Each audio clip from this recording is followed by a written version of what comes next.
Hey, viral, what's up? I just uploaded a video yesterday and I didn't think it would blow up that fast, but it kinda did, and now I'm receiving a lot of pressure.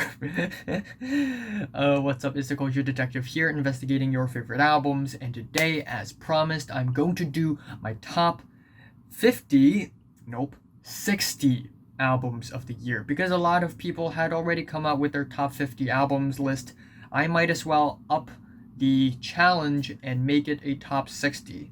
And as always, there is a ton of honorable mentions. I'm gonna speed through them. We have Charli XCX with How I'm Feeling Now with its glitchy hyperpop. Up next, Spanish love songs Brave Faces Everywhere with its angry post-hardcore. Then we have Nas with King's Disease, a really good album. Grimes with Miss Anthropocene, kinda underrated, not everybody's cup of tea. And then from Norway, we have Kvelertak with Splid, which is a hardcore punk album. And then HAIM with Woman in Music Part 3. Machine Girl with the very violent and digital madness You Void Synthesizer. And Stormzy, Heavy is the Head. Tennis with the sweet and dreamy Swimmer, and Kid Cudi with Man on the Moon 3, The Chosen. I'm really glad he's back on track. Then we have Squarepusher with Biyappa Hello, and then Kesha with High Road. Creeper with the goth, pop, rock, sex, death, and the infinite void, and then The Weeknd with After Hours, where he uses these 80s aesthetics to make a really solid pop album. And of course, I have to mention Chloe and Halle with Ungodly Hour, a really solid R&B album that's catchy and cool. Alright, at number 60, it is Poppy with I Disagree, where she creatively fuses pop music and metal music. And at 59, I'm giving it to Aesop Rock with Spirit World Field Guide, which is a really long, ambitious concept album, maybe a few dud tracks here and there. And at number 58, it is Backxwash with God Has Nothing to Do with This, Leave Him Out of It, where it is a short but horrifying horrorcore dark magic rap album. And at 57, damn, I just Sevdaliza, Shabrang. Yeah, quality over density, a lot of stripped back songs on this thing, but they're all sound really great, really well written. Alright, 56, I'm giving it to Dua Lipa with Future Nostalgia. Yes, it's a good pop album. Also, a lot of groovy, slick bass lines here and there that just, I just can't resist a good bass line. At 55, I'm giving it to Klô Pelgag with Notre-Dame-Des-Sept-Douleur, which is a very eccentric and interesting sounding sort of art pop album.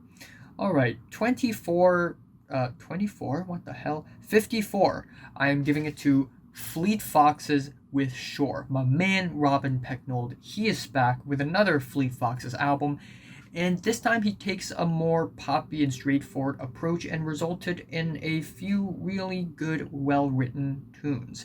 And at 53, I'm giving it to Yves Tumor with Heaven to a Tortured Mind, with a very muddy neo-soul production and a theatricality that I really like.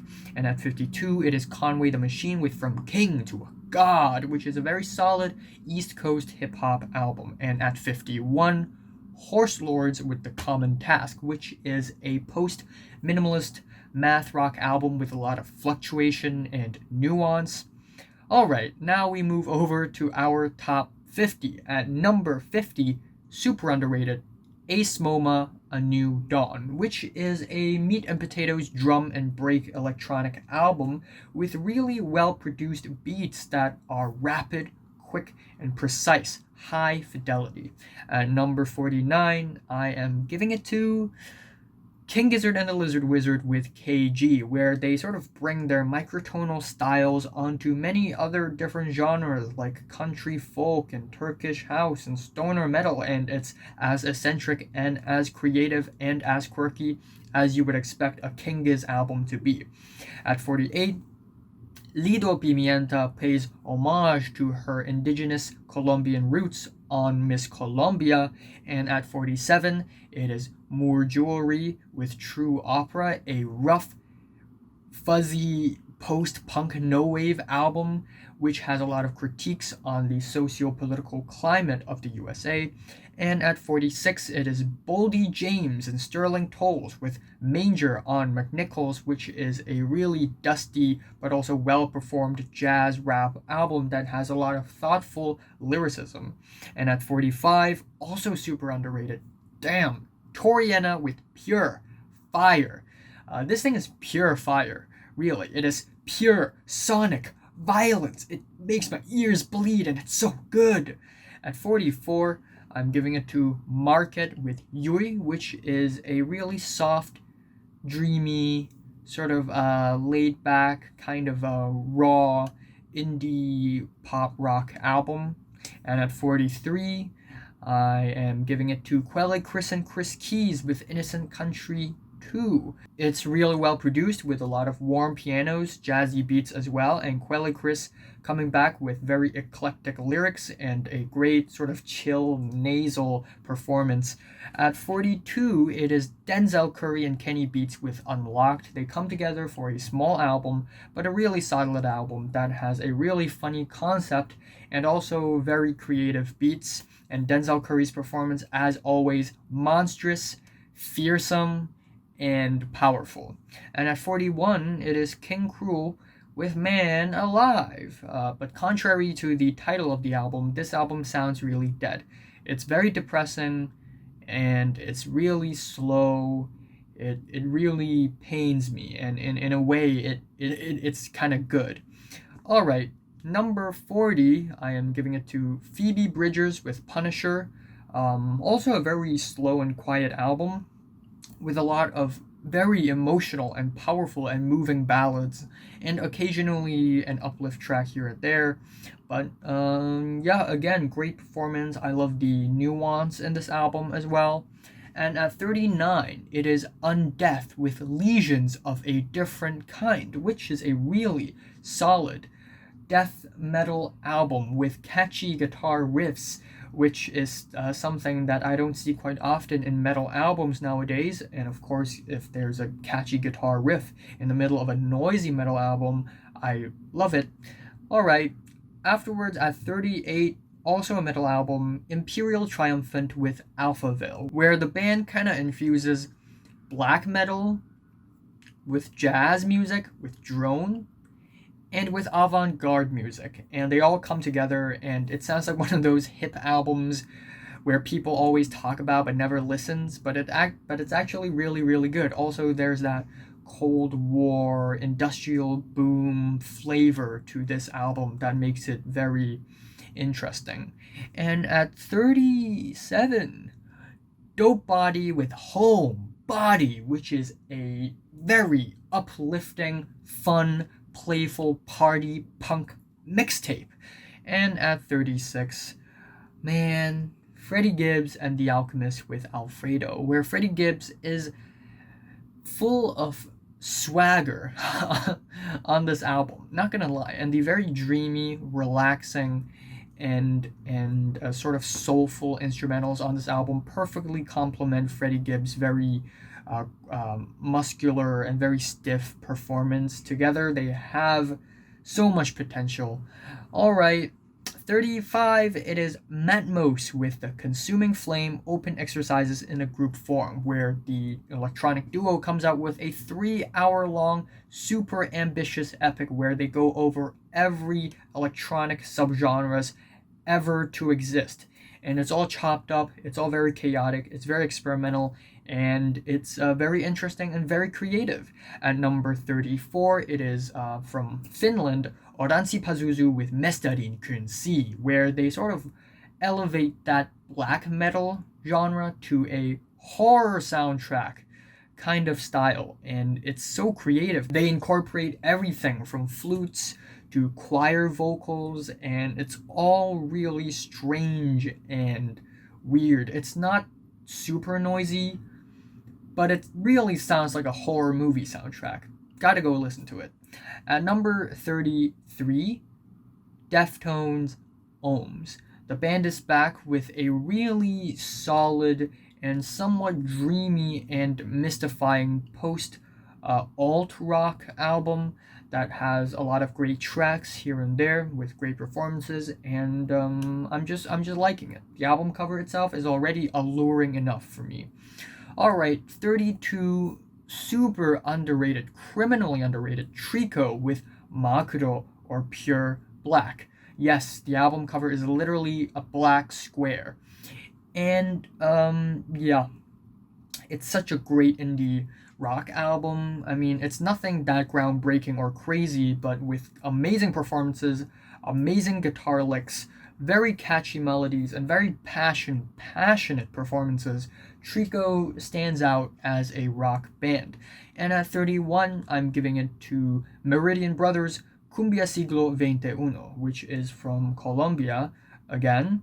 And this album is digital cumbia, meaning that the instrumentals are here and there. They're bloopy, bleepy, clickety clackety, and it's adding so much personality and texture to the album.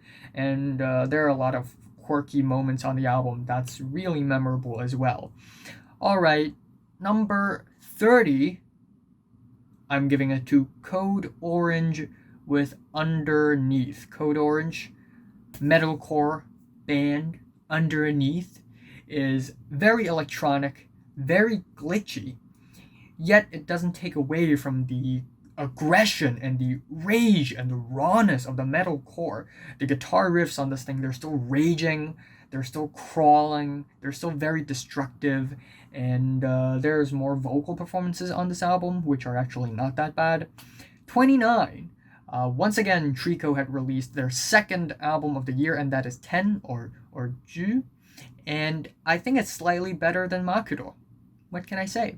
At number 28, I'm giving it to Nicholas Jar with Cenizas, which means ashes, where Nicholas Jar tries out ambient music, and there's a lot of really interesting and really artistic sound play on this album that really puts me in a trance, especially the album opener, which is so sour and lonely. Oh. Alright, number 27, I'm giving it to The Flaming Lips with American Head, which is a very sad, broken concept album about living the American life as a teen who goes around, takes drugs, selling drugs, and sort of losing hope and family values. It's sad, and it's really sad, but also really beautiful, but also really sad. At 26, Mac Miller with Circles, an excellent posthumous album indeed. Some of the most well-written and well-performed Mac Miller material shows up on this album. The what's that song? The Everybody cover song, which is a cover, but that song really shine. That song really stood out, and then we get these really dreamy, wondrous cuts, which are really beautiful, and we got more uplifting ones with rap verses, which are also really nice and heartwarming and intimate. Yeah, we all miss Mac Miller. We all do. At 25, yeah, you know, I have to mention this album. Yep, it's 25. Fiona Apple with Fetch the Bolt Cutters, not vegetable butter. Fetch the Bolt Cutters. She is back after 7 years of complete silence, and she came out with an unexpectedly chaotic and wacky album. And sure, some tracks here and there aren't really that great or that memorable in comparison, but I still love a majority of this album. I really love the wacky, crazy aesthetics of this album, while at the same time a lot of the songs are really well written with very charismatic lyrics and great powerful vocals, especially on the track Ladies, which I really like. Of course, the first two tracks, Jamaica, is great as well. The album opener ended up in my top songs of the year list, so there's that. Alright, 24, I'm giving it to another Japanese band.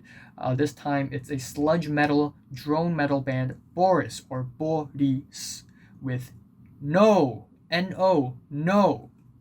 And this thing is sludgy, it's droney, It's really, really dense, but there are so many moments on this album where it's rather dreamy and psychedelic and hypnagogic, and the way they sort of infuse these styles together is really successful. 23, gotta give it to Adrian Lenker with Songs. Once in a while, again, after a year full of stress and pain and disasters, you just kind of want to sit back and sort of take a sip of tea and enjoy the little things in life, the little nuances, the little subtleties. And this album does just that with really beautiful and poetic, very miniature folk songs. And at 22, I'm giving it to Perfume Genius with Set My Heart on Fire Immediately. A steamy, sweaty, but also misty, smoky album full of love songs and songs that are about heartbreak, and it's really interesting. I mean, every single song is distinct from one another. There's a lot of interesting production choices. That song, Your Body Changes Everything. That song's oh. And at 21, it is Rap Ferreira with Purple Moonlight Pages, an abstract jazz rap album with a lot of very interesting, very odd, but also sometimes relaxing and laid back instrumentals. Very charismatic performance and delivery from I think Milos is his other name, and he's got a sense of humor too. So it's a pretty funny album, pretty funny. All right, top 20. At number 20, Dan Deacon with Mystic Familiar. This is an Indietronics album that's equal parts busy, bustly electronics that's really well produced, and also very humble and sincere and hopeful indie rock that has a lot of life and youthfulness to it, which is really beautiful. And at number 19, I'm giving it to Rina Sawayama with Sawayama. Truly one of the best pop albums of the year. One great track after another, produced by, of course, Clarence Clarity, which is a really special producer whose music is really warped and distorted, but not to a hyper pop level, but more to a eccentric level. And Rina Sawayama's lyrics are actually really thought-provoking. She goes over from, consumerism and excess culture to the struggles of being an immigrant in the same album. There is a lot of catchy hooks and verses on this thing. There are a lot of moments on this album where she incorporates a bit of metal music, which is really nice, especially on STFU. I love that song. Up next at 18, it is Deerhoof with Future Teenage Cave Artists. Super underrated. The more I listen to it, the more I like it because it's so raw. It's so rough, it's so random, it's so messy. In a way, it's a piece of art. That track, that farewell anthem is so rough and raw, and these swirly driving guitars all over this album and the layered vocals that are kind of distant really makes this album kind of weird and crazy and quirky.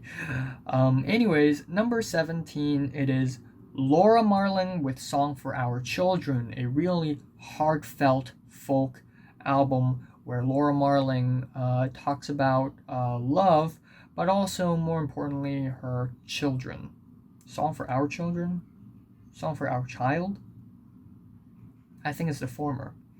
Alright, at number 16, it is Blue in Exile with Miles, which is a very ambitious double album. A rap album, jazz rap, abstract rap. It's got it all.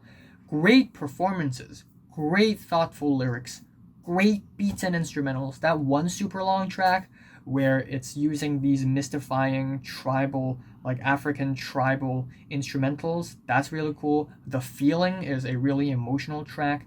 Miles Davis, this track ended up in my honorable mentions of my top songs, so it's a really good album. Check it out.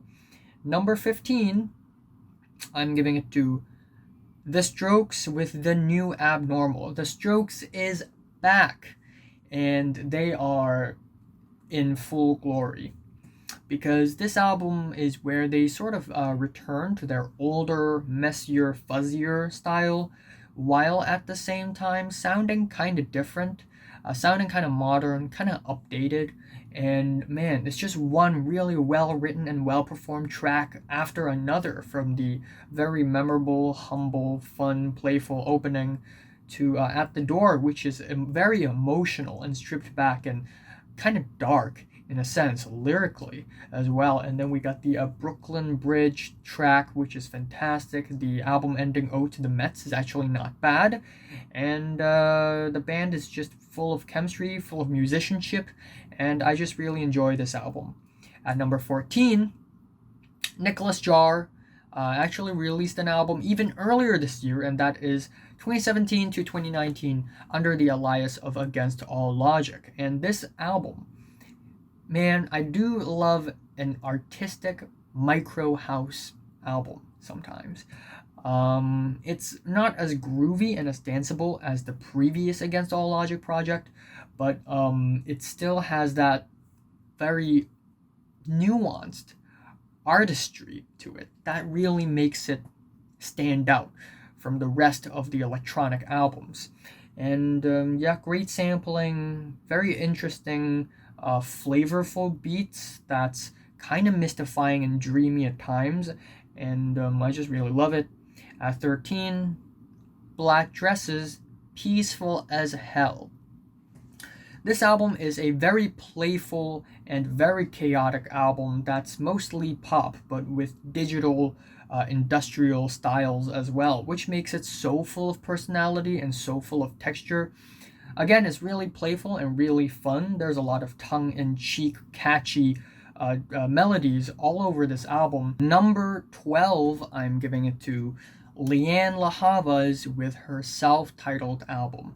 In a year full of stress and pain, we all desperately need a dreamy, sweet, lovely, and soft neo soul, neo psych. Well, this album is more neo psych album, and holy crap, this album is sweet as hell. It's like a sweet candy. Well, this is chocolate, so it's a little bit bitter, but you get what I mean. Yeah, the album opener, Bittersweet. The track Read My Mind is such a summery jam. The Radiohead Weird Fishes cover, the album ending, they're all really beautiful. They're all really soft and dreamy, and it's just a highlight of the year. At number 11, I'm giving it to Jeff Rosenstock with No Dream. If you haven't listened to any pop punk, Jeff Rosenstock would be a great entry for you, because No Dream is what can I say? It's nihilistic, but with a sense of humor, and that's how I love my pop punk. You know, I don't like bland pop punk music, but this pop punk is it really pops. A lot of really catchy and crazy screams and shouts and yells for help. It's very nihilistic, very cynical at a few points, brutally honest, and but also again with a sense of humor, which makes this album really interesting to dive deeper into.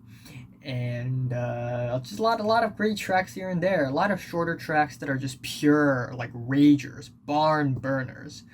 But overall, just man, this album frustrates you and then laughs at its own frustration. Alright, top 10 album of the year. 10 albums, which I love.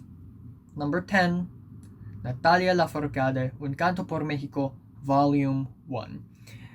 Sure, this album is full of remakes and cover songs, and there are some originals here and there as well, but Natalia Lafourcade managed to compile an album, a collection of very well written and well performed tracks that have this, of course, Mexican Spanish ranchero style, but in a way more updated and poppy and accessible version, which is amazing. There's a lot of very just festive, like blissful moments in this album where everyone's singing together, dancing along. It's amazing. And then there are more personal, slower, quieter moments which are actually really spectacular on this album as well. At number 9, I am giving it to The Koreatown Oddity with Little Dominique's Nosebleed. This album grew on me so much.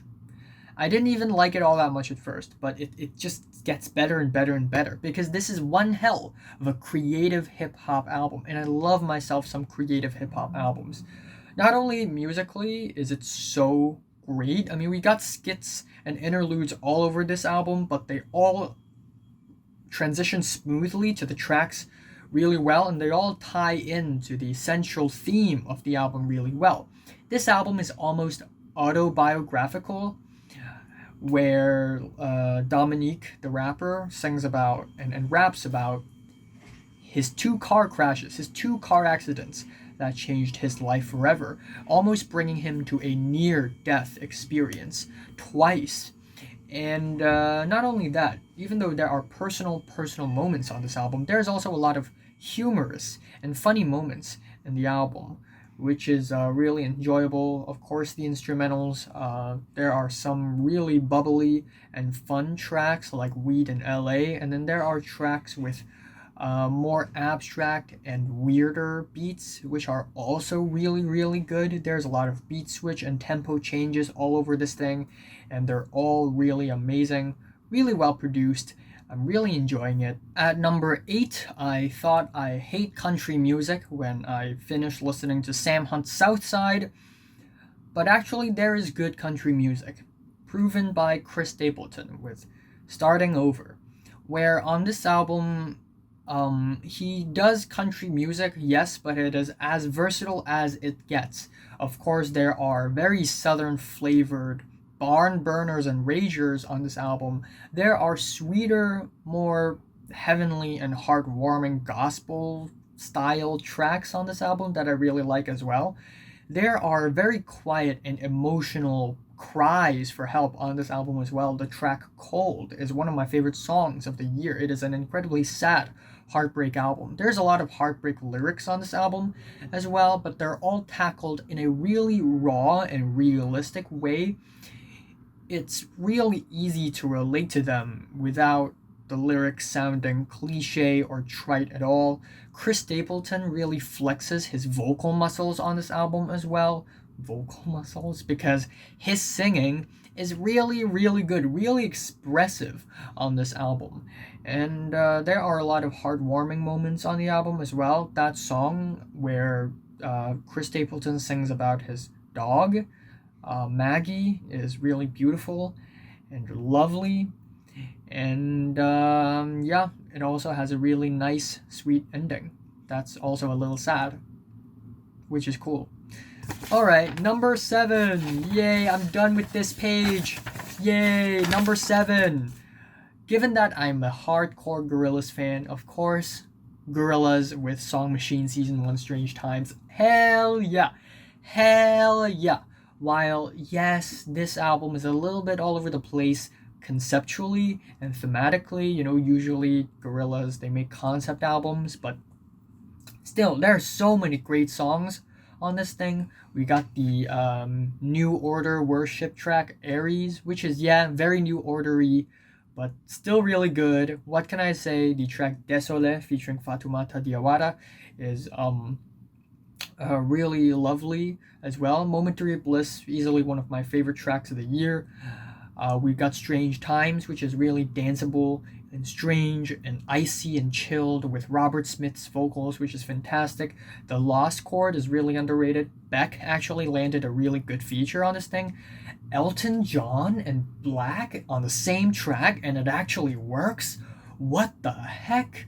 There are just so many great moments all over this thing, and I just love it a lot. I constantly go back to this album. And number 6, it is Run the Jewels with RTJ4. Banger after banger after banger. LP and Killer Mike's chemistry is is undefeatable. They are unbeatable. They are an unbeatable duo. The beats are really, really well produced as well. You know, they don't just rely on trap beats. You know, they actually make very, very interesting sounding, hard hitting rager beats that are banger material, high fidelity as well. And there's also a lot of socio-political commentary on this album that's really current, that's really modern and really topical. In a way, it's really worthy of discussion. And there's also a lot of interesting features all over this thing. We got the Mavis Staples and the guy from Queen of the Stone Age on one of the tracks, which is really good. Ooh La La is a great track, great boom bap beat. Of course, we got the Out of Sight featuring 2 Chainz, which is one of my favorite rap songs of the year, and I just love this album. Anyways, top 5. I take my top 5 pretty seriously because these 5 albums are 5 albums that I absolutely adore. Number 5, Proto Martyr, Ultimate Success Today. From Detroit, Michigan, Proto Martyr is an art post-punk band. And Ultimate Success Today sees them going to a more colorful direction while still having that bitterness and that uncertainty that they're really known for. Damn, they're just so underrated. Proto Martyr just keeps bringing good music on the table every single time, and Ultimate Success Today is really good. It's very versatile, of course. I mean, there's the very slow, dreary ending. There's the very colorful Michigan hammers. There is the very cumbersome, but in a really sad, depressing way, processed by the boys. June 21st is a really uncertain, ominous, strange post-punk track. We got barn burners and ragers like Tranquilizer, and The Forest is a sad track with really weird key changes and tempo changes in the back. There's a lot of key changes and tempo changes in this album, which are all real creative. Also incorporations of saxophones as well as other instruments that make their music even more interesting than other post-punk contemporaries. Totally worth a listen.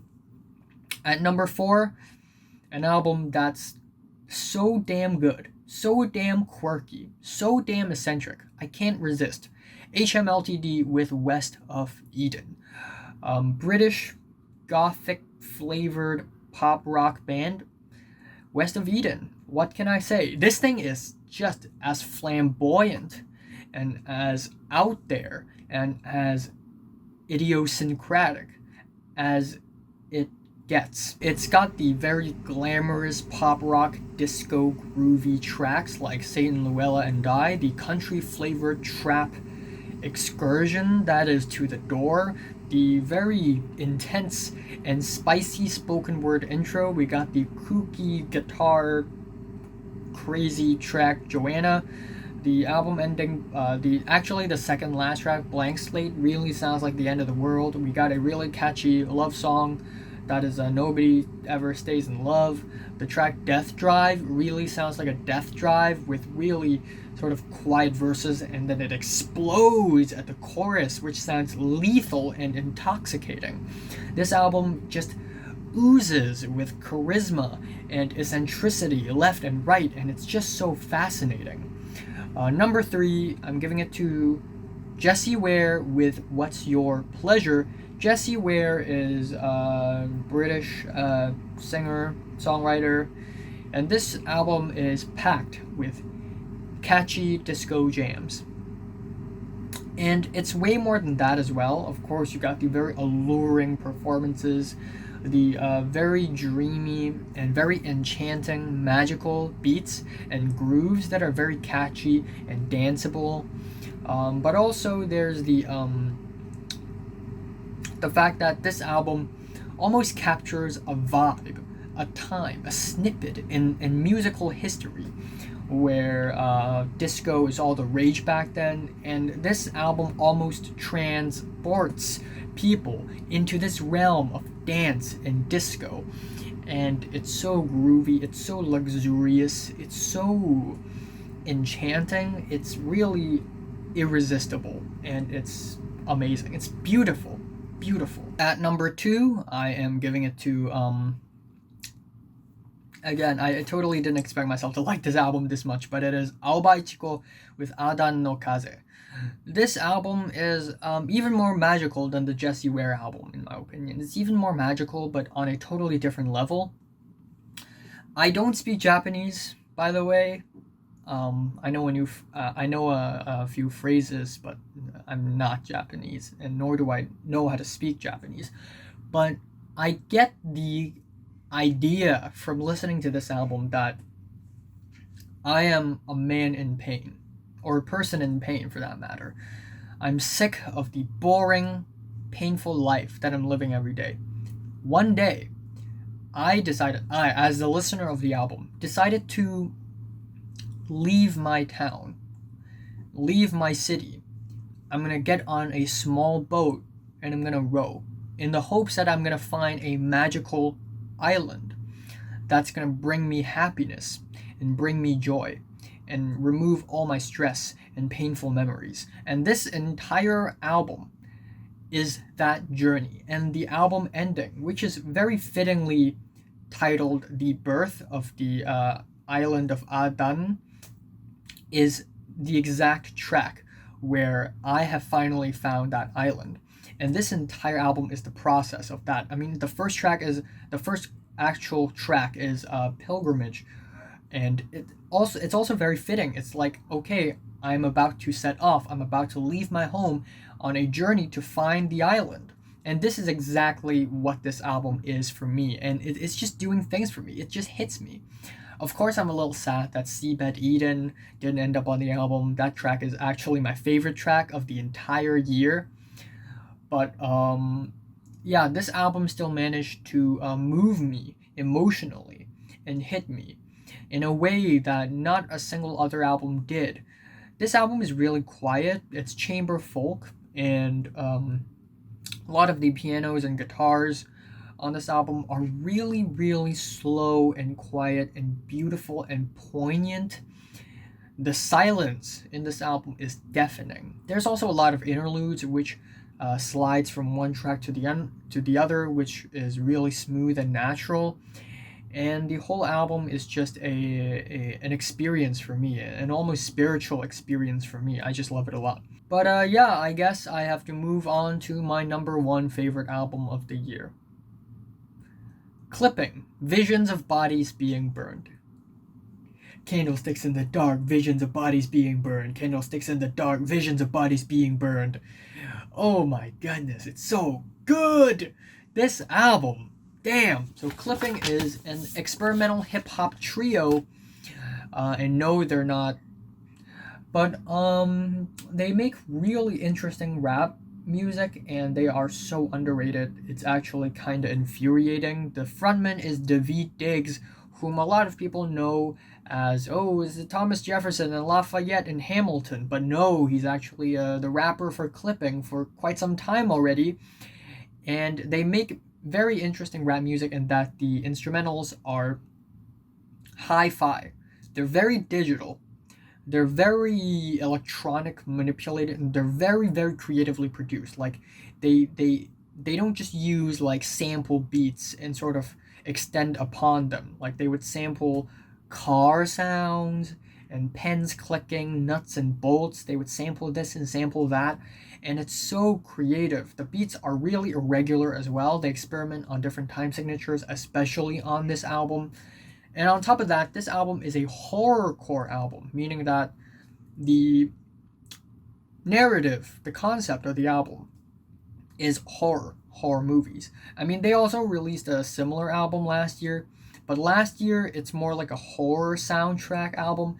This one is straight up horror, meaning that we're getting really spooky, very creepy, atmospheric sound play, very horrifying, kind of scary sound effects all over the place, and they even incorporate the sound effects into the beat, like doors banging and metal walls clanging. And on top of that, we got the lyrics, the really well written and very interesting lyrics that sort of adds onto the horror narrative, and it doesn't sound cliche or dumb at all. In fact, the lyrics are written in such a detailed way It's actually really brilliant. Daveed Diggs' performance, his fast rapping is fantastic. His articulation is so clear and smooth. He really stands out as an MC. And there's just highlights all over this album. We got the very groovy and sinister Say the Name, and we got the 7/8 time signature breakbeat banger that is Pain Every Day. Body for the Pile is a quiet one, but it has that anger and rage hidden within. That's really great. Check the Lock is a paranoia-inducing warped track. We got ears bleeding tracks like Make Them Dead, which has these very ear-piercing drone noises. 96 Nev Campbell shows amazing chemistry with guest features. The track Something Underneath is incredibly intense and noisy, and it just goes on and on and on and on with very jarring and strange breakups in the beat. And then of course we got Enlacing, the trap ending of the album, which is actually really fitting because it's very conclusive. And we also got The Secret Piece, which is avant-garde in a way, and I just really love it when hip-hop is taken to such an experimental level with such professionalism and with such creativity. So yeah, these are my favorite albums of the year. What are yours? Comment below, let me know. Thanks for watching, and subscribe if you want more. Yay. Worst movies list tomorrow, and then best movies list on New Year's Eve.